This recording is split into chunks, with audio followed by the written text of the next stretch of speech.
Welcome to a special edition of Santa Barbara Talks. I'm here with Geordie Armstrong. And Geordie, we kind of got here in a really sort of cool way. We talked about wanting to do more podcasts occasionally together, maybe once a month, on issues that we care about and we have mutual sort of experience with. And I'm really looking forward to it. And so I'm really glad that we're able to start today with this idea that really we kind of came up together, which was the idea of talking about music and songs and what they mean to us. We're around the same age, meaning we kind of grew up with a lot of similar songs in this similar, period of times in our lives. And so we're going to talk about some music that has impacted us. How are you doing today, first of all, Geordie? Good. And thanks for inviting me. I'm excited to to meet up with you once a month or so and talk about things in Santa Barbara, things at City College. And then today our one-off music podcast will be cool. Yeah. And I don't know how old you are. I think I'm older than you, but we're both, I essentially, like, junior high school and college was all in the 90s for me. So it was all so the 90s was a big transformative period, the 80s too, but 90s is when I was coming of age. And so the music in that period and what was happening in that period was impactful on me. Yeah, and I'm a late bloomer, so it was probably equally as impactful to me in the 90s. But and I love all sorts of music. I think I've told you before, it's like my therapy. I just go and listen when I need a pick-me-up and listen to all kinds of different songs. And it's kind of cool how we got together on this topic because you teach at Santa Barbara City College and I teach at Santa Barbara City College, and we are both sort of, I guess, aware that someone with that name teaches at the school, but not realizing that, we probably have some overlap in students, right? And the way this sort of idea of doing this podcast on songs came up was you went to see Alanis Morissette with your daughter. Mm-hmm. And I know you're going to talk about that. And you went to LA. And I guess somehow this came up in a conversation or a class or something. You could talk about it. And one of your students, Jacob Frank, said, I know Josh Molina and he loves Alanis Morissette or something like that. But why don't you take that story, Geordie, of how we sort of found out that we had that thing in common? Yeah, so I saw Alanis in LA at the Hollywood Bowl in October with my daughter. It was a Wednesday, and I had to teach at 8 a.m. the next day, which maybe I shouldn't admit on here that I do stuff like that. But Jacob is a geography student now, and a very promising student, a wonderful student, but he was very into journalism for a while. And he asked actually if I went with you because I had missed a club meeting for one of the clubs that I sponsor as a faculty member. And I posted a picture on Instagram of like me and my daughter at the concert, which was packed. It was packed. I'll actually talk about who it was packed with in just a minute. But Jacob said, hey, did you go with Josh? Like I hang out with Josh Molina. which I can get in trouble if people find that out. Yeah, which is funny because, I would like to, one day maybe we will go to an Alanis Morissette concert together. But at the time, I only knew you from by proxy, sitting in Senate meetings, academic Senate meetings at City College. When I was on Senate, you would be reporting sometimes. And so I only knew you a little bit. But I just thought it was so funny that he just imagined, and I think a lot of students probably imagine that their professors are all hanging out together and they're all friends and all talking about them or something like that, when we're actually pretty isolated from each other. But yeah, so he had asked if I went with you, and I said, no. No, I didn't go to Hollywood in the middle of the night with Josh Molina. But something interesting about that concert. Okay, so first of all, the concert was amazing, as you would imagine it would be. It was packed and she's like 47, 48, you know. She just had, I think, her third baby. And the concert was packed with women my age, which makes sense, right? Because we would have been teenagers when she was, especially Jagged Little Pill came out, which was this huge blockbuster album. And then there was people my daughter's age, teenage girls, and I get that too, you know, like speaking to this next generation of young women. But there were a lot of Latino men, right? Like who were between 35 and 45 there as well. And I was like, okay, that I was not expecting. Like, I get the, like, I get the women my age, I get the teenage girls, but like, why are there about a third of the people are like men who are like you know? So it was especially funny when Jacob said, hey, did you go with Josh? Because I was like, no, but there were so many people who were kind of similar to Josh in demographic and age and stuff like that.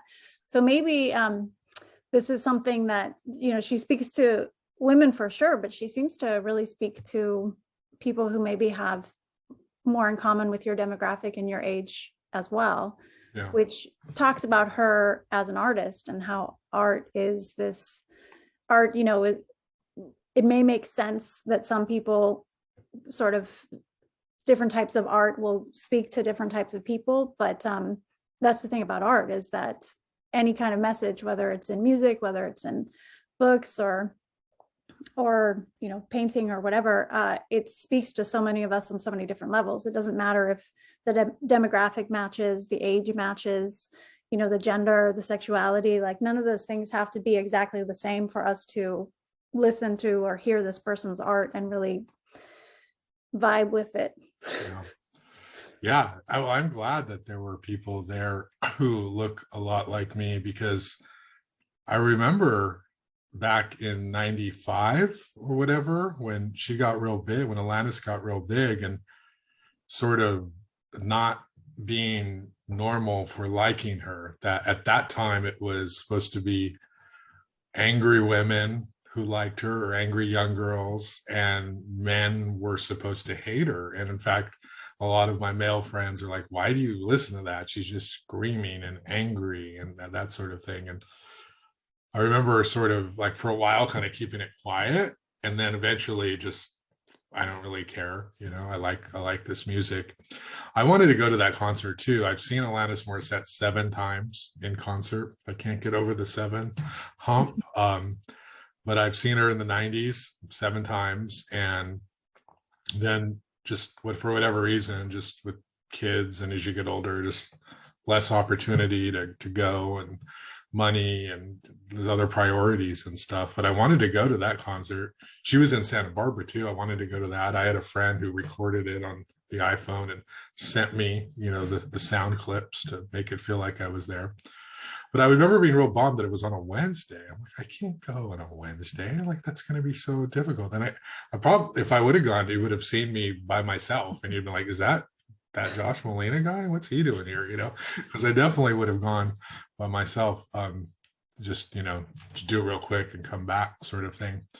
But let's talk about her for a second, because I still, whatever, almost 30 years later, listen to her. And she's had a lot more albums, a lot more music.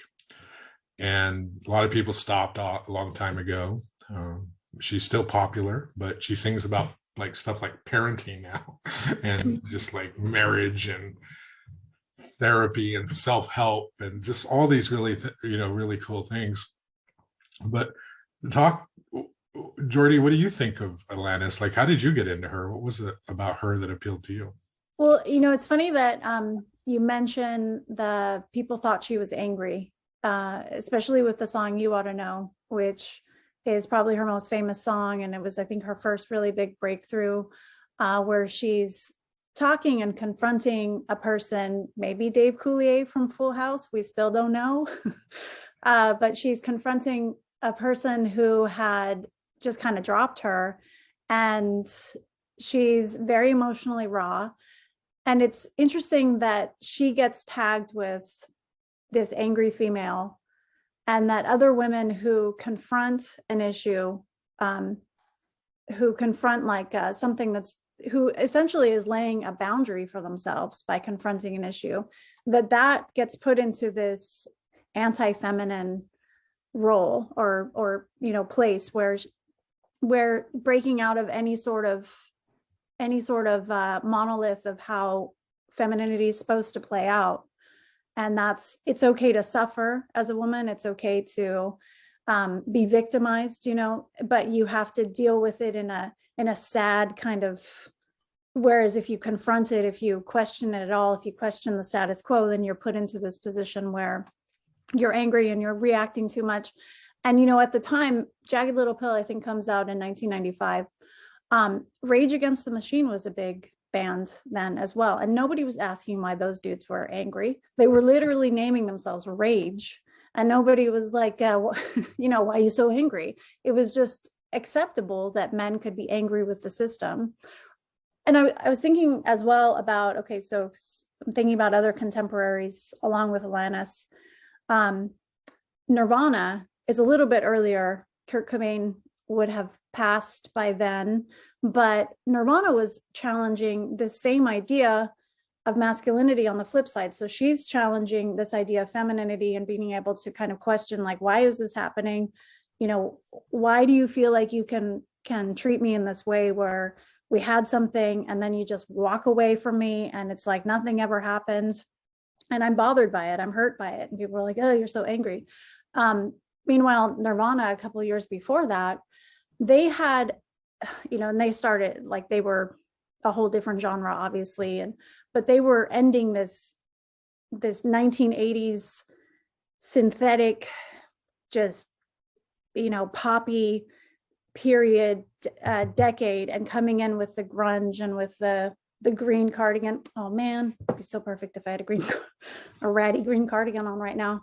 And they were angry, but they were challenged with their masculinity, because if you look at Axl Rose and Guns N' Roses, they were, he's out there like screeching and screaming, but he's talking about male anger in the proper way, which is to rage against it, which is to be like, it's okay for men to kind of have this reaction that is violent and yelling and everything, and like, okay, we don't want you to be upset, but that's a proper masculine response. Whereas Nirvana was this, they were responding in sort of an angry way to, I don't know, being in the fog and the rain all the time, or many other things. Sorry, I don't want to I don't want to be dismissive of Kurt Cobain's issues, but they were responding in a way that was somehow not the right masculine way, because they were sort of, people called them whiny or called them like, so what I'm trying to say is, in both Alanis and Nirvana, who are two pretty different types of musicians, they were both challenged in the way that they presented their femininity or their masculinity, because they were breaking from the feminine norm of being victimized and being sort of like, Patsy Cline and just sad about it, or being upset like a man is allowed to be, but speaking more to emotion, because Nirvana really spoke more to emotion, and you're not supposed to do that. You're supposed to yell and be like, sha-na-na-na-na-na-na. Yeah. Yeah, you should be a college professor, the way you explain these issues. It's so thoughtful. But yeah, you're exactly right in that Alanis was not showing a lot of skin. She was not trying to conform to an ideal that the mass media might have been projecting at the time. She wasn't trying to be Madonna or anything like that. And I think for me, and one of these things that we're way more aware of now in 2022, but back then was like, I when I was just, a young man at that time, I was not necessarily into what would be like an Instagram model now. Like, I wasn't into the ideal of what women had to look like. Like, I like fiery and independent and people who break the rules. And she was doing that. And that sort of transcends looks, because anybody can look fantastic if they put their time to it, but not everybody can be super edgy and smart and go against the grain and be authentic. And that was sort of the thing. And so I remember just thinking, like, who is this person? Like, where is this person in real life? Like, she's so crazy but good. And honestly, I don't know if you remember the first time you heard You Oughta Know, like what you were doing, but I had heard it a couple times on the radio, and that chorus, right? And just hearing her voice and just like, what is that? And kind of ignore, what is that? And then like by the third or fourth time being like, okay, I got to listen to this song. And it was just so impactful because it was so blunt, real. And we know that people and women and men have those emotions.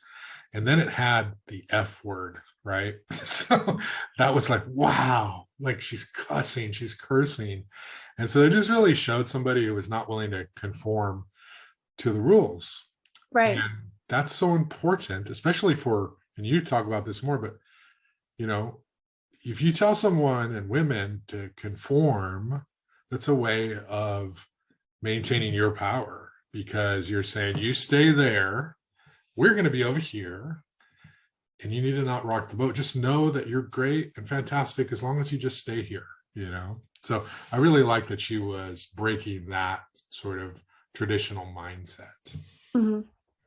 Yeah, and using the F word in the way that the F word is meant to be used, if that makes sense. Like, since it's a euphemism for sex, and she was using it in that way, which really challenges, again, this idea of femininity, because again, women are supposed to talk about sex when it's being done to them, or as sort of a passive I don't know, a passive role, or whatever I'm trying to say. You're supposed to be more passive. Yeah. You're supposed to be there for consumption. And in her sort of using that word in talking about sex and talking about this person that had wronged her or dumped her or whatever, and she's using it in a very active way. And again, that challenges that norm of how women are supposed to go about sex. And like you said, she didn't conform to a overly sexualized. She wasn't trying to be overly sexualized. She wasn't trying to be very sexy. She yodeled, I mean. She wails at the end of her songs. Yes. Yeah. She makes sounds that are very unfeminine and are, can be perceived as not very attractive. And again, budding the norm that like, maybe my only role isn't to be attractive and be here for your consumption. Maybe as an artist, I'm trying to actively take part in making art, and not just passively creating art for you to consume, but I'm trying to challenge and make a statement. And she was making a statement and not threaten people. And people's go-to, at least with women, is to say like, oh, she's too angry, I can't hear her, she's and to try to dismiss someone as like, oh, we would listen to you if you said it in the right way, but you're saying it in the wrong way, in this yodely falsetto. We can't hear that. My favorite song by her, though, is Hand in My Pocket. And I really love the way it starts. It has like this very sort of eases in. Yeah. And in it, she's talking about how a person can be two things at the same time.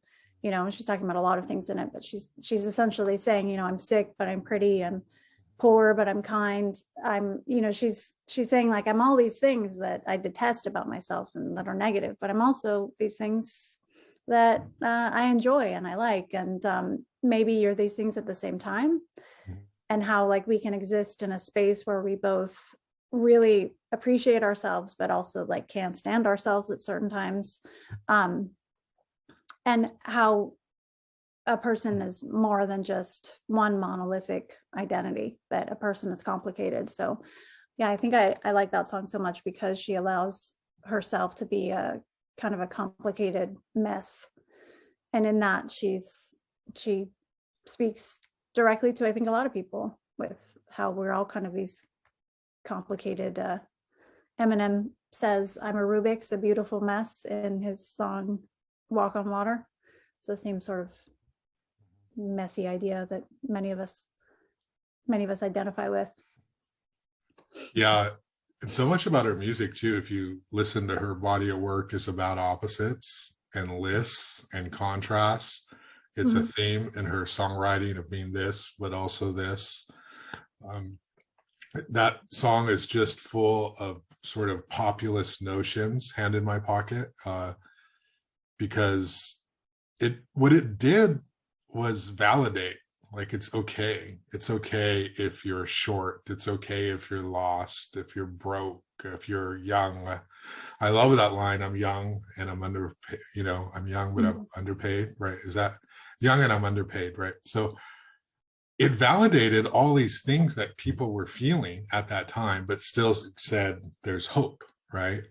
I'm lost, but I'm hopeful. And that's just such a message that we need to be giving to everybody. Like, you're never going to arrive. Like, you're never going to be perfect. You're never going to finish. Like, you're never done.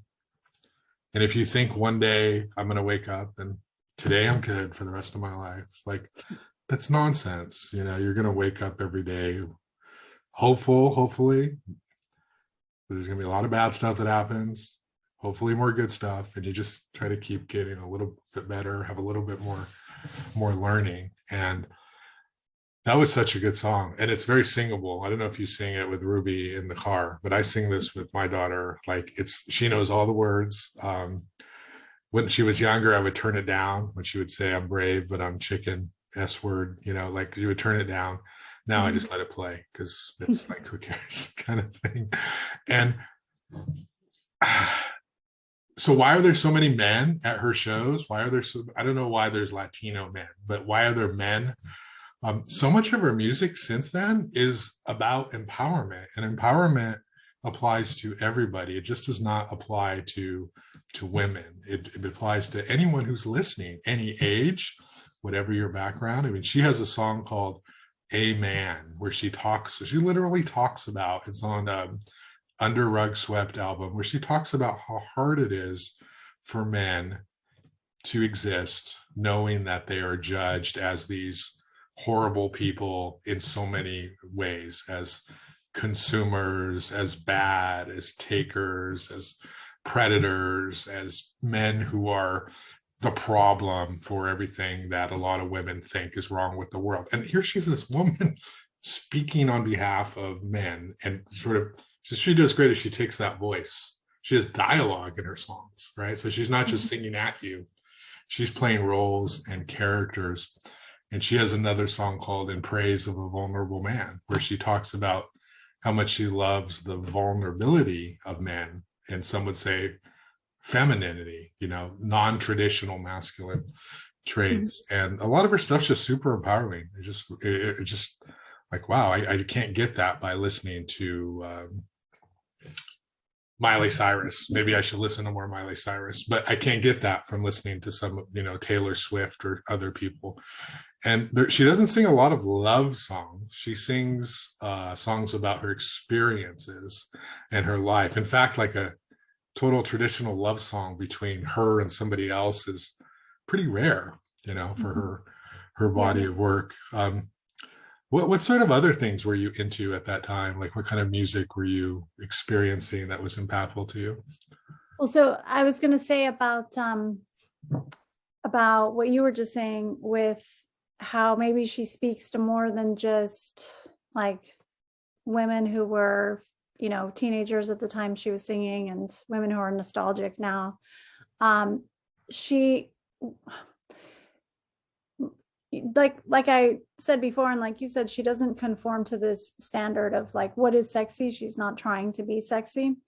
And she was very skinny, right? She was flat chested, like she had this long hair, which long hair can be feminine, but she had this very like long straight hair.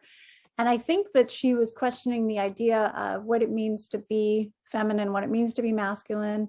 She was questioning the idea of like the very, very specific boxes that were put into as male or female, and what it means to be a gender or identified with a gender.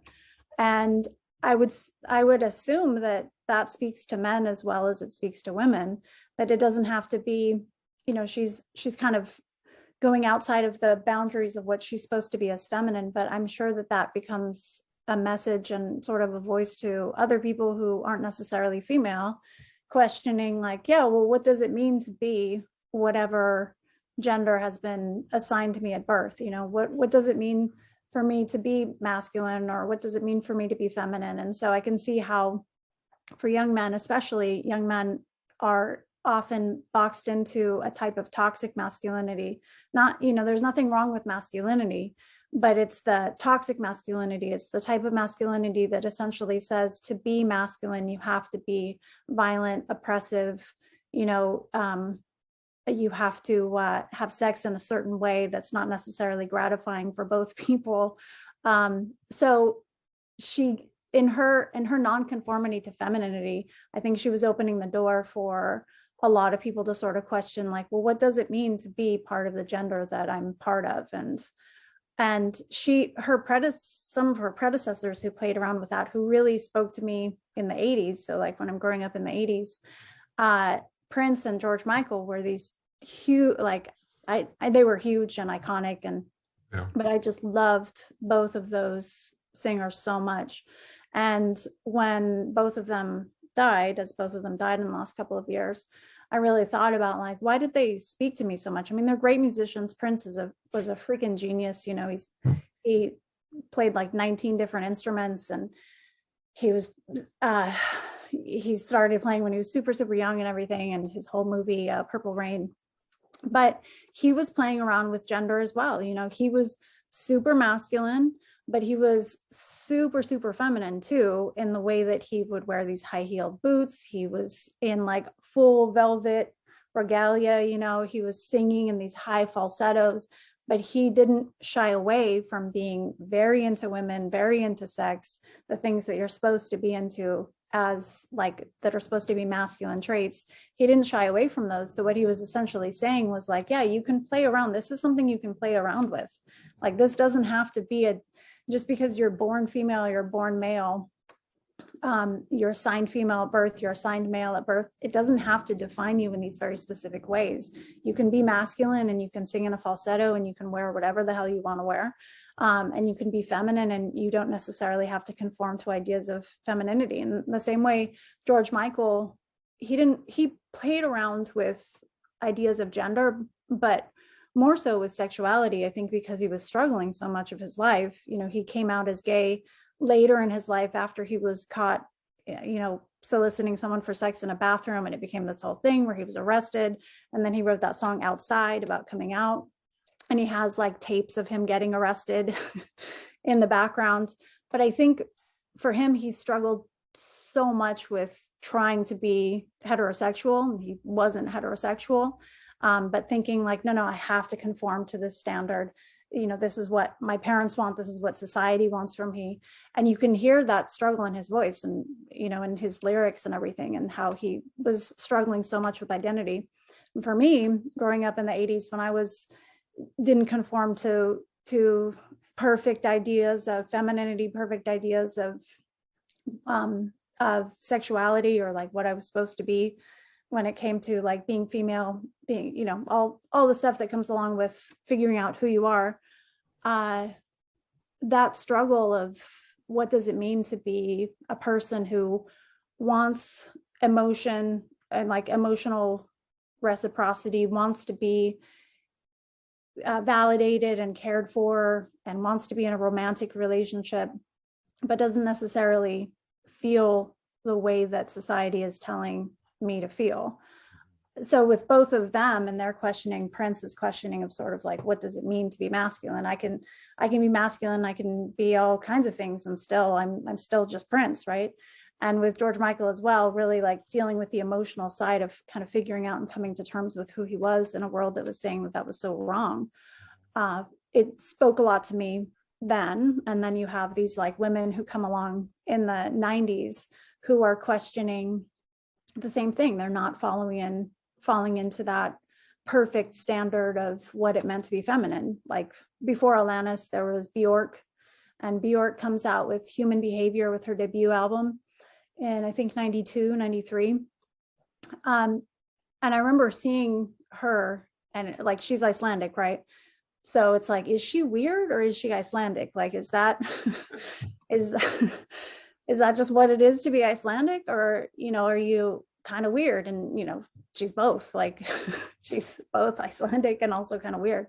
But like in Human Behavior, that song, she's running around in the video. There used to be videos where like a whole thing every artist did for every song. I love that era. Yeah, I know. I miss it. Like it's the visual storytelling of their songs, right? But she's like running around being chased by and chasing a bear in that video. And but it's a person dressed as a bear, and it's very obviously a person in like a bear suit. But in Human Behavior, she talks about if you ever get close to a human and human behavior, let me remember the lyrics. You better be ready to get confused. Yeah. Is there like illogical or something? There's no logic to humans or something. Yeah. Yeah. So in that song, she is essentially saying like, if you want to be close to humans, they're complicated. It's not going to make sense, but it's so wonderful and it's so satisfying. She has that line, it's ever so satisfying to be trapped in human emotion, or to be caught up in human emotion, or whatever. Mm-hmm. And so her like, I don't know, her questioning of what it means to both be sort of repelled by humans and by human emotion, but also like desire it and want it so much. Her and then going into Alanis, and Alanis's sort of questioning of, or again, like working outside the bounds of femininity. And then later, Erykah Badu, I loved Erykah Badu more like in my later high school, college years. She was this artist who, again, was constantly laying boundaries. She was, in her song, certainly, she talks about how she wasn't looking for a love affair, and now you're trying to control me, now you're trying to own me. And my favorite line, like one of my favorite lines ever written in a song, she says in that song, the world is mine when I wake up. I don't need no one telling me the time. And I think about that line often, because again, we're often told that to be validated, to be a whole person, you have to somehow be attached to a group of people, whether it's, when you're younger, you have to have a group of friends, and you're in junior high, you're in high school, you have to be attached to like a clique of people. Later, you have to be attached to a romantic relationship, you have to be attached to a family.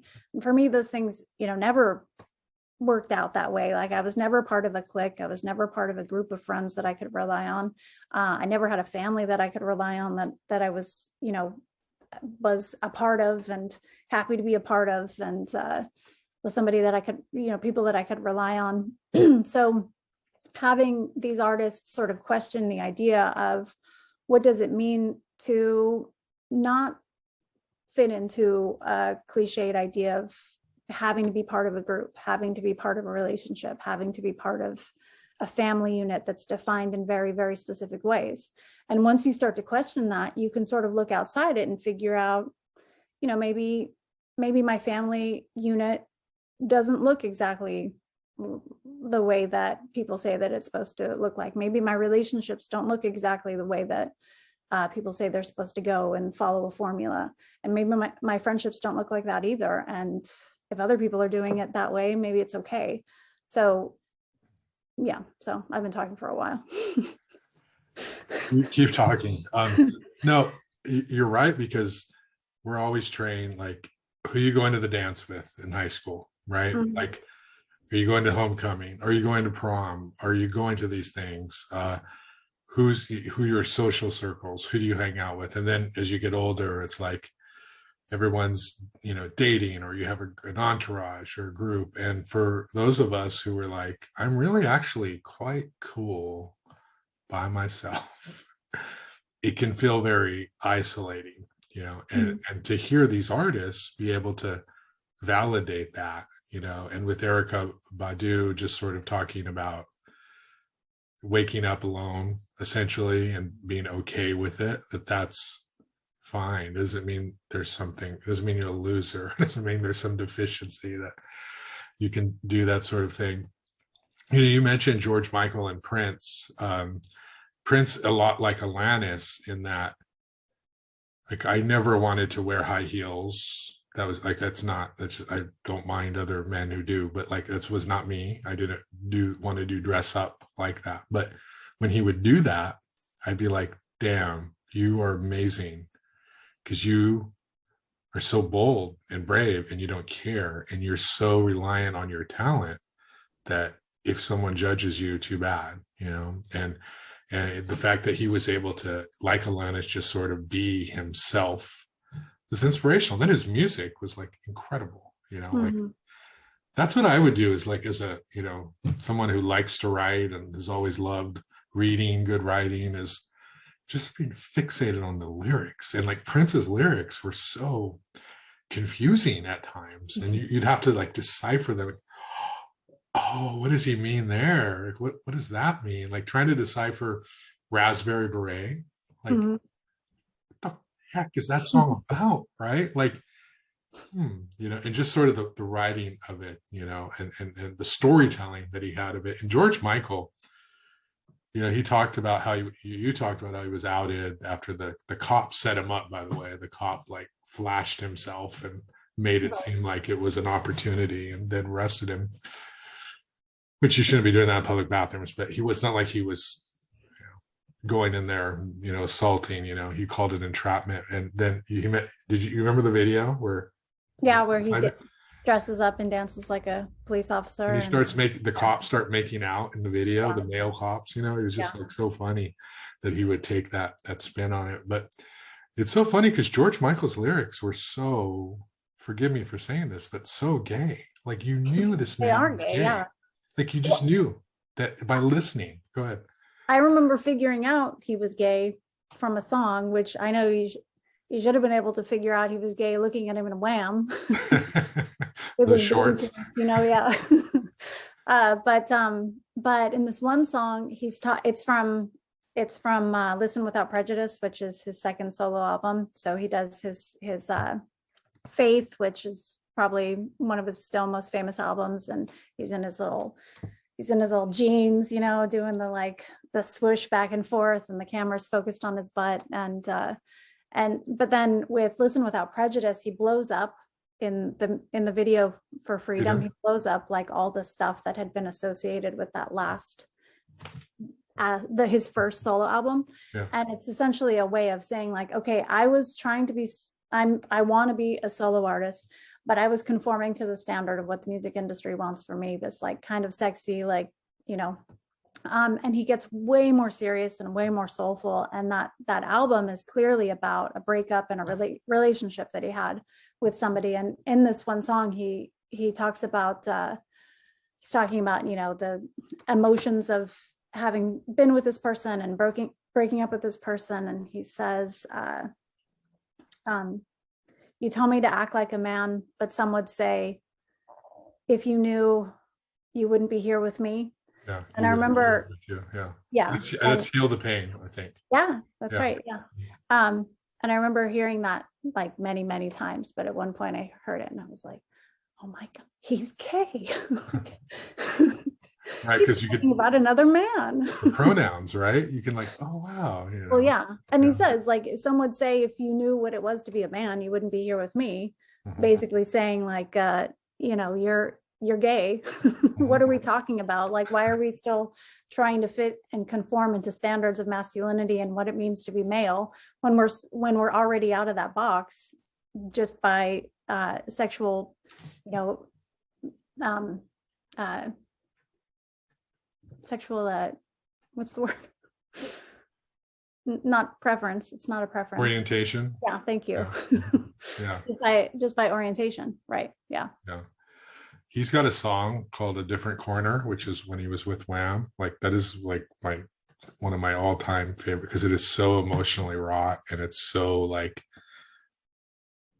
he's in love with this person, but he also wishes he would never have met this person. And that's such a crazy feeling to be in when you're hopeless, you know, and it's like it was so good, and now it's so, he's so missing this person that I wonder if it's just better that I just never even knew you, sort of thing, you know. Right. And he talks about in that song because he says turned a different corner and we never would have met.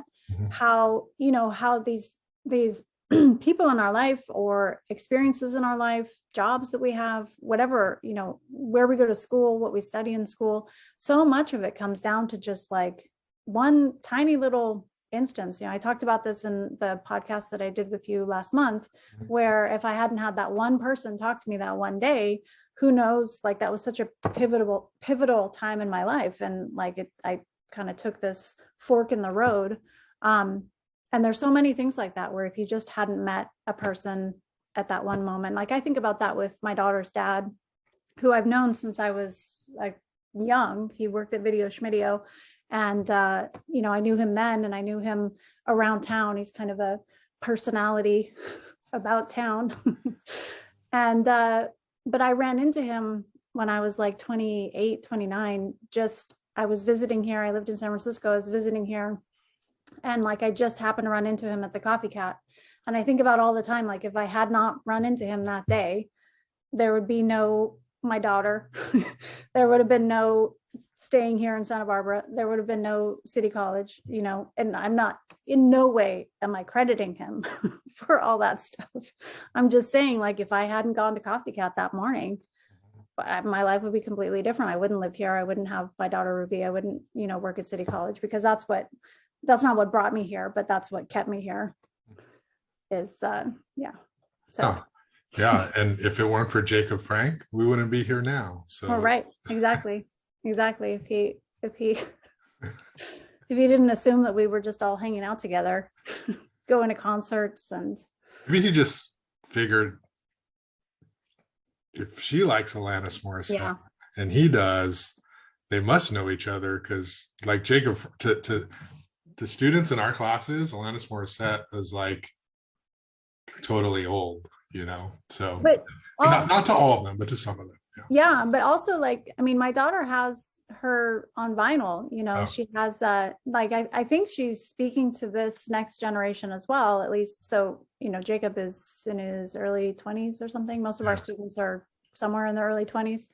You know, my daughter's a teenager in 9th grade, but I think she's having sort of like she's definitely speaks to this generation as well. So, and that's the test of a real artist is timelessness, you know, and that she speaks to generation after generation. Yeah. And then like now you look back, you're like, wow, how that was so groundbreaking, you know? And so yeah, that period of music, and I still listen to George Michael. I still listen to Prince. I still listen to Atlantis. In fact, if we did this podcast on songs of today, I'd be able to do like 1 or 2 songs. I don't really listen to a lot of current stuff. I just don't have time. And we talked about that. Like when we were younger, you hear stuff on the radio, then you'd buy the album, and then like the single would come out and be like, oh, I love that song. I've heard it for 6 months and now it's finally on the radio. And that's so cool. And then like other songs you really liked on the album, you would hope they'd be a single so other people could hear them and they'd like them as much as you did. And now it's just such a different experience for how we hear music. It's like a single versus a whole journey of an album. Like even Jagged Little Pill, do you remember how it had that hidden song at the end called Your House? Like, oh yeah, like the album ended with this song called Wake Up, which was this sort of like kind of dreary song. If I had to pick the worst song, that would be the one off that album, even though they're all amazing, you know. But then there's like a minute and a half of silence, and then all of a sudden this total a cappella song where she's finding out that her lover has been cheating on her because she breaks into his house and takes a bath and wants to sleep and sees this note that was written to someone else to meet them at midnight. And it's like, so I remember when I saw her the first time, it was at the Arlington, and she was just like some obscure rising star artist, and she sang that song, and it was like, mean, imagine seeing Alanis in the Arlington Theater. How Oh, I know. incredible that would be, you know. Maybe I know you probably weren't there, but it's so amazing thinking about that.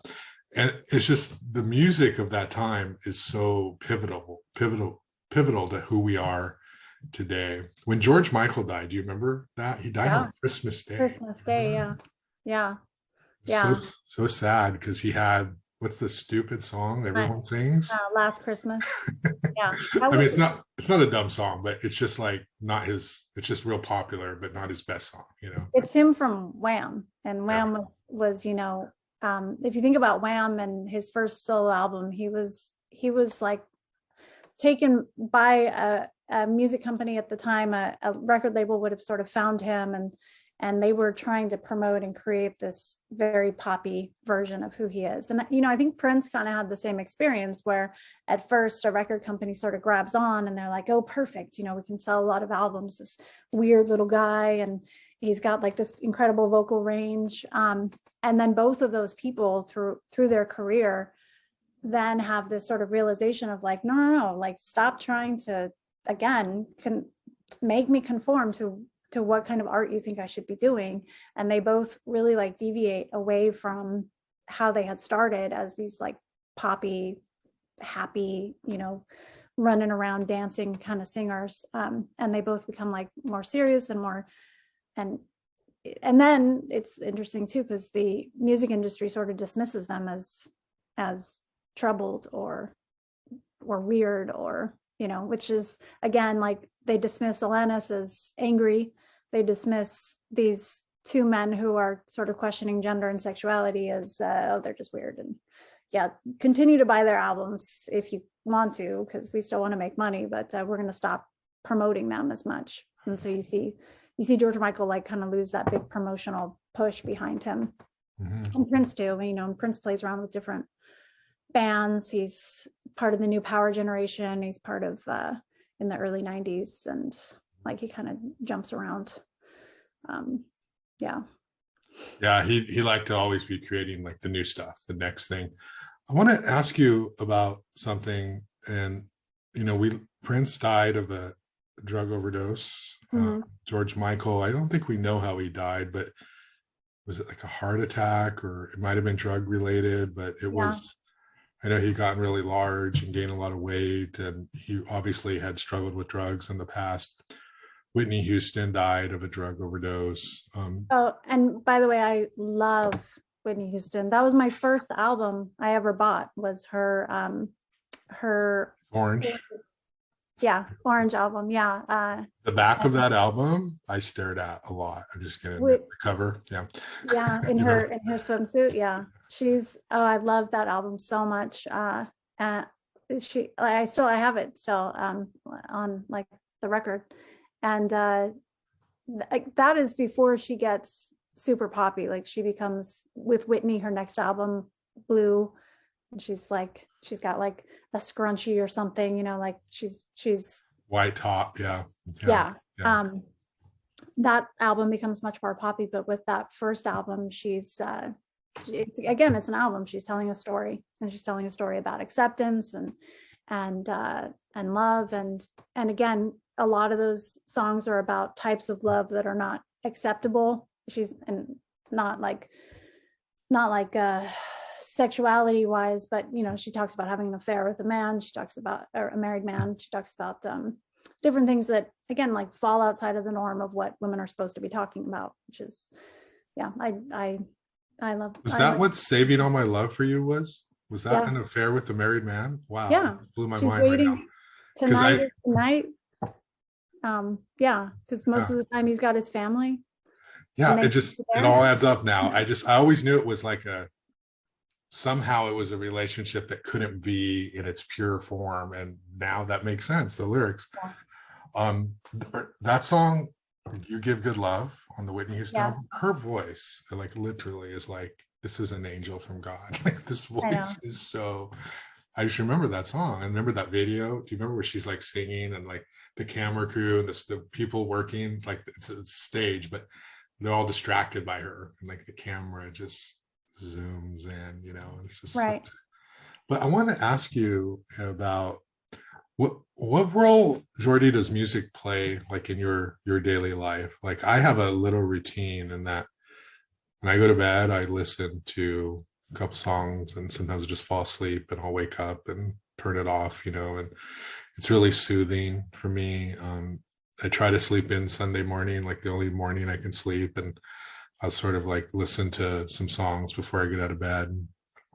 And sometimes I'm a crazy man driving down Highway 101, blasting, songs because I'm a rock star in that moment, and I don't care who's looking at me. I'm paying attention to the road. But it's really helpful to me because it's like a friend.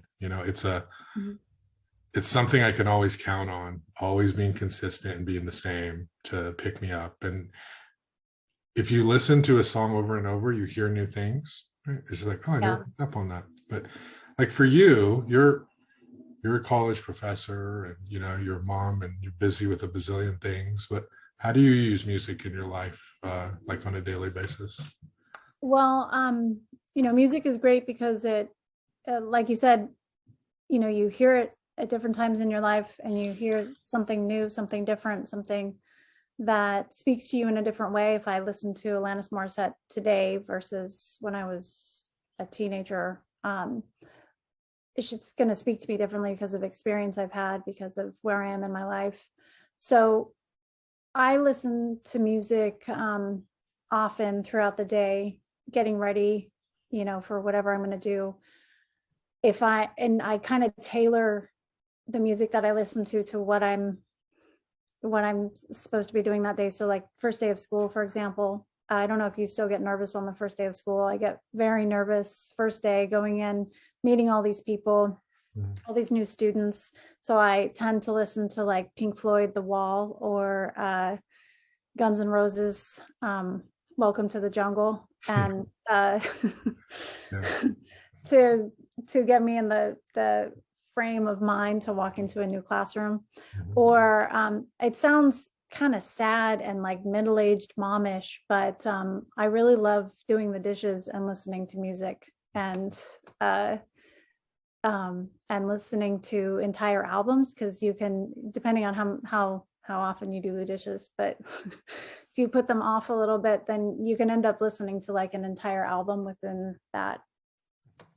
And like you said, an album is a story. So taking it from beginning to end and really hearing like what that artist was going through, what they're trying to, and then in the car, of course, but I ride my bike a lot when I can. And this probably isn't legal, but I listen to music in one ear. I have the other ear open.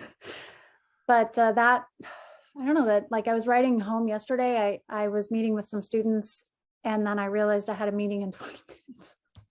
Again, like not showing my best, most professional side here, going to concerts in the middle of the week when I have an 8 a.m. class, or realizing like, oh, I have a meeting right now with administrators at City College. Well, you're sane, but you're overwhelmed. Yeah, exactly.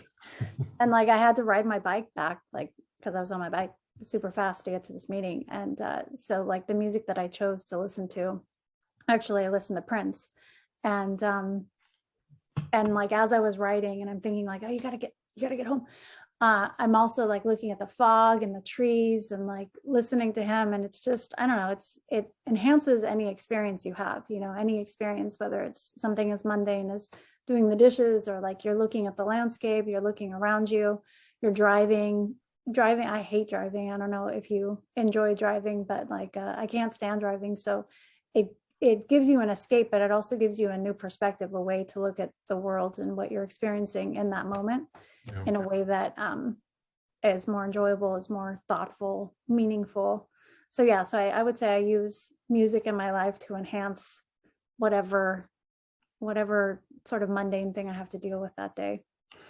Yeah, I always, that's totally like amazing. And that's like very similar. I'll like on my way to school, living in Goleta, going to Santa Barbara, I'll have the like fire me up songs. And then when school's over, it's like totally soft, easygoing songs. It's like, it's over, the pressure of the day is over. But yeah, I still get nervous the first day, and I get nervous every day, every class, because it's such a, I know we're going to talk about teaching in a future podcast, but it's such a unbelievably enriching, rewarding experience each class, every Tuesday, Thursday, or whatever day, you more than me, that I need music to sort of like hold my hand figuratively in the room, you know, to just sort of be, because it's such a rich experience to be able to have that privilege and that opportunity to be impactful to students. I wish I would have gone to that Alanis Morissette concert, but she's touring again. She'll be back. I think she does have an LA date coming up at some point, and she's touring in Europe and all of that. And she's so funny now because she sings about, to bring it full circle, she sings about being a parent, being a mom, you know. Right. Yeah. And she's, you know, she talks about unschooling. I don't know if you follow, like she does, her kids are like, they're homeschooled, and she goes around with, what do you want to do now? Okay, let's do that. Okay, instead of deciding throughout the day, this is this hour to do this. But if they want to do art for 4 hours that day, they do art. You know? And there's something to be learned in that, although I don't know that I could be that nonconformist, but who knows, you know. Well, and there's a lot of school, I mean, that's kind of the philosophy of the Waldorf school, of Montessori schools. I mean, there's a lot of different philosophical ways of looking at how education should like is best for different students. I homeschool my daughter, or she's in like a half homeschool, half in, she's in, you know, I think you called it a weirdo school the other day. I said, doesn't she go to a weird school? I didn't say weirdo, but yes, same implication. So she's like 3-day homeschool, 2 days in person with like 20 other interesting students. It works very, very well for her. There's plenty of people who it wouldn't work for, they'd need more organization. But yeah, the way of, again, like it's about not conforming to a standard of what we have all these little boxes around us of what society tells us is the correct way to do things, you know, correct way to go to school, correct way to learn things, correct way to be proud of yourself, correct way to be feminine, correct way to be whatever. And almost nobody fits into those boxes, you know, and so we have to think, what is the goal, especially with parenting? Like, what is the goal? Is it to create somebody who's going to conform and figure out how to like cut parts of themselves off so that they can fit into the social standard? Or are we going to figure out what works for them so that they can be the best version of themselves? And so, yeah, I'm sure, you know, there's some things you have to learn how to conform to.